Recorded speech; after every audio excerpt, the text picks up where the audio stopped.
कमाल भाई, अस्सलाम वालेकुम। उर्दू एकेडमी जब से नदीमुल हक साहब आए हैं, बहुत सारे प्रोग्राम ले रही हैं। इलाके इलाके जाकर के मुशायरा हो रहा है और आज अफसाने सुनाए जाएंगे। आप उर्दू एकेडमी के जो मौजूदा चेयरमैन हैं, वाइस चेयरमैन उर्दू एकेडमी के नदीमुल हक साहब, नदीमुल हक साहब जो वाइस चेयरमैन है, तो आप इनके काम से खुश हैं कि जो काम लिए जा रहे हैं वो सही रास्ते पर हैं? जब तक के ड्रामे ना हो, ड्रामे जब तक ना होंगे काम सही रास्ते पर चलेंगे। उम्मीद करता हूँ कि होगा, ज़रूर होगा, ड्रामे भी होंगे। लेकिन अच्छा, मैं एक चुपता हुआ सवाल आपसे करूँ? यकीनन कीजिए, मैं तो खुद चुपता हुआ सबों को चुपता हूँ। अभी जो ये प्रोग्राम हो रहे हैं, कहीं ये इलेक्शन जो आने वाला है उसकी एक कड़ी तो नहीं? ये तो भाई रोशन है, इसको ये सवाल ही कि बेकार है। अब कुछ है, किसी भी बहाने उर्दू वालों को कुछ मिल तो रहा, आपसे ले तो नहीं रहे। और अब बेहतर होगा कि आज मेरे मॉर्निंग का पोस्टिंग जो है फेसबुक में, उसको आप पढ़ लीजिए। चलिए, बहुत बहुत शुक्रिया। तो फेसबुक में हो, जाके पढ़ लो। मैंने अली सुबह आज पोस्ट करके आया हूँ। तो उर्दू ड्रामा जो लोकल ग्रुप्स हैं उनको ज़्यादा इससे फ़ायदा मिलना चाहिए या बाहर वाले लोगों को इसका ज़्यादा फ़ायदा देना चाहिए? तुम यार मुझे हर तरफ से घेर रहे हो। तुम सब सवालों का जवाब जानते हो, लेकिन मेरे मुंह से सुनना नहीं, आप हमारे ताकि मैं मासूम हो जाऊं। नहीं, हमारे सीनियर हैं आप। सीनियर तो छोड़ो यार, और बहुत सारी चीज़ें आपसे हम लोगों को सीखना है, इसलिए आपसे मैं इस तरह की गुफ्तगू कर रहा हूँ। किससे सीखा है? कोई मानता है? नहीं साहब, मैं तो मानता हूँ। मैंने आपके साथ 2-3 ड्रामे किए हैं और उससे मैंने कुछ न कुछ सीखा। 1989 तक जो मेरे साथ रहा, वो बोलता है कि मैं 50 साल मुकम्मल कर चुका हूँ, 40 साल मुकम्मल करना अलग चीज़। आज जो है जैसे अजहर आलम मेरे साथ काम करता था, लेकिन आज अजहर आलम जिस तरह के ड्रामे कर रहा है वो मेरे से बहुत ऊंचाई पर जा चुका है। तो ऐसा बात नहीं है कि जो आपका इस्तेदाद नहीं था, हमें अपनी महरूमियत नाअहलियत को कबूल करनी चाहिए। ऐसा नहीं कि जो हमसे आगे चले गए उनसे हम उसके पीछे भी उनकी कुर्बानियाँ हैं, 20-25 साल की कुर्बानियाँ हैं। उन लम्हों को तो हमने कभी याद नहीं किया। नहीं, आज जब वो एक मकाम पे पहुंच चुके हैं तो हम उन पर उंगलियां उठाएं। ऐसा होता है, हर अदब में होता है, लेकिन ये इंसाफ नहीं है। दोनों की बहुत सारी कुर्बानियाँ हैं। 15-20 साल तक जब तक आप ड्रामा में खुद को फरामोश नहीं कर देंगे, जुनूनी कैफियत नहीं होगी, आप ड्रामा में कामयाब नहीं हो सकते। अच्छा, कहीं की ईंट कहीं का रोड़ा और भानुमती ने कुंभा जोड़ा, ये सब ड्रामे हम लोग करते करते अब कहाँ तक पहुँचे। अच्छा, लेकिन एक बात और, उम्र भी एक बात और, जिसमें ताकत नहीं है। ड्रामा परफॉर्मिंग आर्ट है, इसके लिए आपको चाहिए कि आप जवानी की उम्र में भी इस दर्जे में पहुंच जाए कि 60 साल की उम्र में आप ड्रामा को कुछ दे पाए। लेकिन होता तो ऐसा नहीं है। हमारे जिस्म जब बूढ़े हो गए तब कहीं से फंड आ रहा है, तो हम अब क्या दे सकते? अच्छा, एक बात और कि इस बात को आप तस्लीम करते हैं कि कमाल अहमद, ज़हीर अनवर, एसएम राशिद, खुर्शीद इकराम, ये ऐसे नाम हैं जिन्होंने आज तक मगरबी बंगाल में उर्दू ड्रामा को ज़िंदा रखा हुआ है।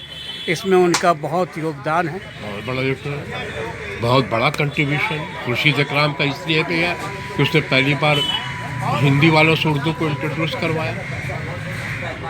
बिल्कुल खूबसूरत दस्तक और कई बहुत खूबसूरत ड्रामे दिए उसने, मगर उसके बाद कहीं वो रुक गया। ये जो रुकने का जब गैप सैयद हैदर अली के आगे से हुआ, वो खुर्शीद इकराम को नुकसान पहुँचा। हाँ, मैं भूल गया, वो सैयद हैदर अली भी एक बहुत अहम काम किया। सैयद हैदर अली के आने के बाद भी अगर खुर्शीद इकराम अपना ड्रामा, अपनी जद्दोजहद जारी रखता और दोनों मिल के किसी तौर पर काम करते तो ड्रामा आज बहुत आगे। मगर उर्दू वालों की बदकिस्मती यही है ना कि कोई एक दूसरे को देख नहीं। लेकिन वो तो जहाँ आप जिसकी बात कर रहे हैं, उनके साथ एक लड़का था अजहर आलम। हाँ, इन लोगों ने साथ ही शुरू किया। अजहर आलम ने अपनी एक अलग दुनिया बसाई, कलकत्ता एक्शन ग्रुप अलग बना। लेकिन अगर ये दोनों साथ होते तो मेरे ख्याल से और ग्रुप और ज़्यादा बुलंदी पे जाता। वहाँ वजह रही कि हिंदी उर्दू का इम्तजाज भी हुआ और सैयद हैदर अली कुछ गलत फेल में पड़े। मैं साफ बोलता हूँ, जो नहीं होना चाहिए। वो उसका टीवी का सपना, फिल्म का सपना ने ड्रामा को बर्बाद किया। ड्रामा निगार को सिवाय ड्रामा के कुछ नहीं करना चाहिए। मैं सैयद हैदर के बारे में बहुत कुछ जानता हूँ, कहाँ कहाँ उसने गलतियाँ की और इस गलती का नतीजा उसको भुगतना कि वक्त से पहले वो आज जो हमारे दरमियान नहीं है। ये है जी, बहुत बहुत शुक्रिया बात करने का।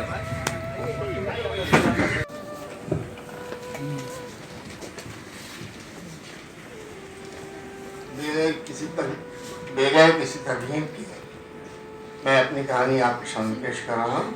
कहानी का उन्वान है कहाँ जाना किधर जाना, किधर जाना।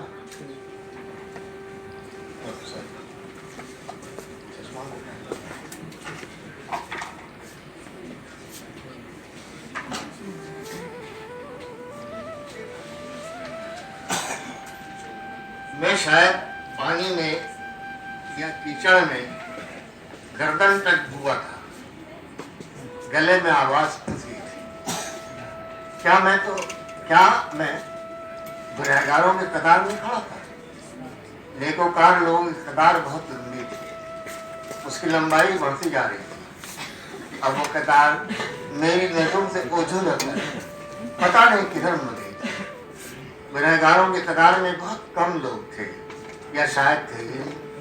नेकोकार बंदों की कतार दाहिनी तरफ थी और गुनहगारों की बाईं तरफ। मैंने जानने की कोशिश नहीं की कि नेकोकारों की कतार में मेरा कोई शनासा रिश्तेदार, दोस्त और पड़ोसी है कि नहीं। मैं गुनहगार हूँ, इसलिए गुनहगारों की कतार में खड़ा कर दिया गया। मेरी कतार में एक आदमी था या दो आदमी या शायद कोई नहीं था। मेरे पीछे कितने लोग थे बता नहीं सकता कि मैं मुड़कर देखने का कायल।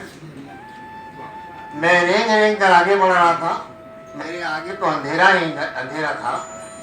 अचानक एक आवाज कानों में टकराई, तुम गुनहगारों के कतार में क्यों खड़े हुए? ये पता नहीं, शायद गुनाह किए हो। गुनाह बताओ, दिल खोलता हूँ। गुनाह बताओ।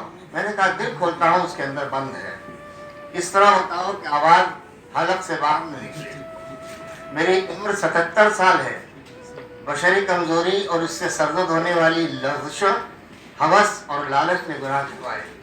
ये भी सच है कि अपनी गलती और गुनाह पर नादिम हुआ और अपने रब से गिड़गिड़ा कर माफ़ी मांगी। मेरा रब रहीम और करीम है। फिर कान में सरसराहट हुई। नहीं, मैंने किसी के हक तलफी नहीं की। मैंने हर मुमकिन कोशिश की कि किसी को दुख न दूँ। हाँ, कभी कभी जहरीले बोल मुँह से निकल गए। मैंने बिस्तर पर जाने से पहले अपना मुहासबा किया और अपने रब से माफ़ी मांगी। चुपके चुपके आंसू बहाकर उस शख्स से जिसका मैं गुनहगार हूँ उससे भी माफ़ी मांगी। नहीं, मैंने ऐसा कभी नहीं किया। मैंने सदका की हुई चीज़ कभी अपने तो अपने गैरों को भी नहीं दिया। मैंने दाएं हाथ और बाएं हाथ के फलसफे को नज़र में रखा। रिश्तेदारों, दोस्तों, पड़ोसियों, बहुत करीबी लोगों को अपने रब के हवाले से इस तरह दिया कि बाएं हाथ की उंगली के कोर भी इससे लिखा हो गया।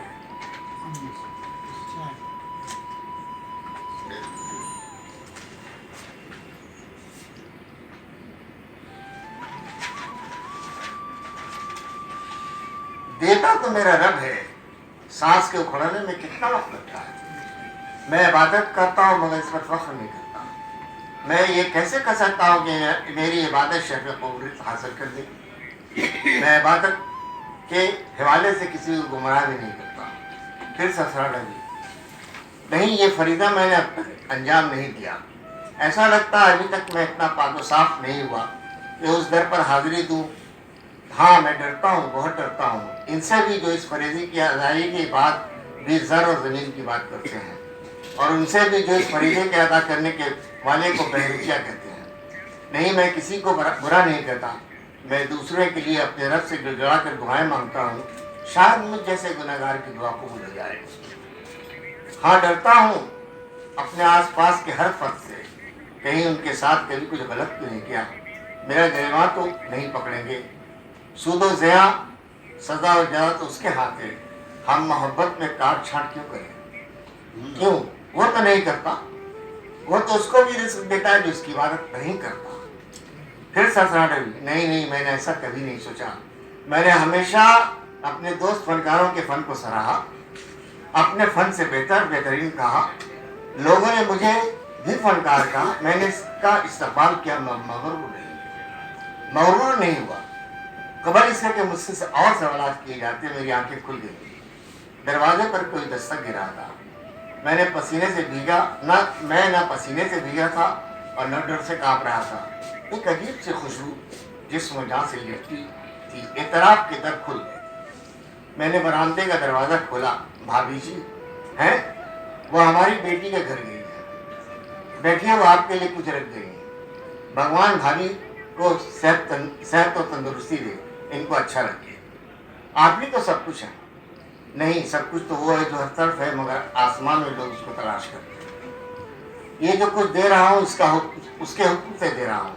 इतराफ का एक और दरवाज़ा खुला, मगर मैं अब भी गुनहगार हूँ। अपने को गुनहगार कहने से एक अजीब सी मुसरत होती है। ऐसा महसूस होता है कि दिल का सारा दर्द सिमट कर कहीं दूर चला गया। अचानक मेरी आंख खुल गई। मैं खरगोशों के दरमियान लेटा था। वो मुझे टुकुर टुकुर देख रहे थे। मैं घबरा के उठ खड़ा हुआ और दौड़ता हुआ चला गया।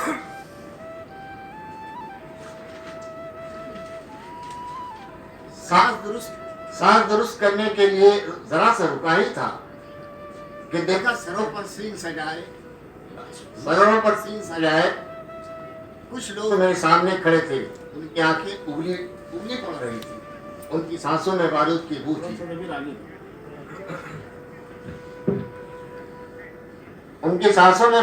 बू थी। मैं लड़खड़ा गया। कबल इसे कि मैं बेहोश हो जाता था। किसी ने मुझे अपने बाजुओं में समेट लिया। आप शांति रहिए अंदाज, आप तो मर गए थे, यही ना? आप शांति रहिए अंदाज, आप तो, मैं मर गया था, यही ना? मगर मैं तुम्हारे दिल के अंदर तब भी जिंदा हूँ।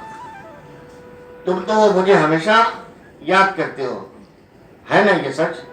तुम्हें याद है वो दिन जब कुछ लोगों ने मुझे घेर लिया था और दूर से चीखे के मत मारो, ये मेरा दोस्त है, मेरा मोहसिन है। मैंने घबरा कर आंखें मूंद ली। आंखें खोली तो खुद को एक सायादार दरख्त से लिपटा पाया। दूर तक सन्नाटा था। मैं आगे बढ़ता गया। मैं किधर जा रहा था, कहाँ जा रहा था, खुद से बेखबर नाशना। रास्तों पर क्या अचानक किसी ने मेरे कंधे पर हाथ रखा। अजनबी हैं, नमाज पढ़ेंगे, मगरिब की अज़ान का वक्त हो गया, मगर मस्जिद यहाँ से 2 कोस दूर अशरफिया गांव में है, बहुत देर हो जाएगी। मैंने आसमान की तरफ देखा। चिड़ियों का गोल और कबूतरों का झुंड अपने अपने आशानियों की तरफ मायले परवास था। मेरी आंखों में मलबे में तब्दील शुदा गुंबद घूम गए। मैं बादल नाखास्ता उनके पीछे चल पड़ा।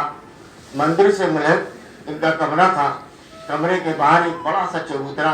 वो कमरे से जाए नमाज और पानी से भरा तांबे का लोटा ले आए, वजू कर लिया, जाए नमाज बिछा दिए। टोपी तो आपने पहन रखी है। अक्सर मेरे मुस्लिम दोस्त और मुलाकाती आते रहते हैं। मैंने नहायत खुशू वजू के साथ मगरिब की नमाज रखी, आराम इत्मीनान से वज़ाइफ पढ़े, लंबी दुआएं मांगी। अभी जाए नमाज तय भी नहीं किया था कि वो बताशा और चूड़ा लेकर आ गए। जलपान कर लीजिए, आज बहुत दिनों बाद ये मौका मिला है।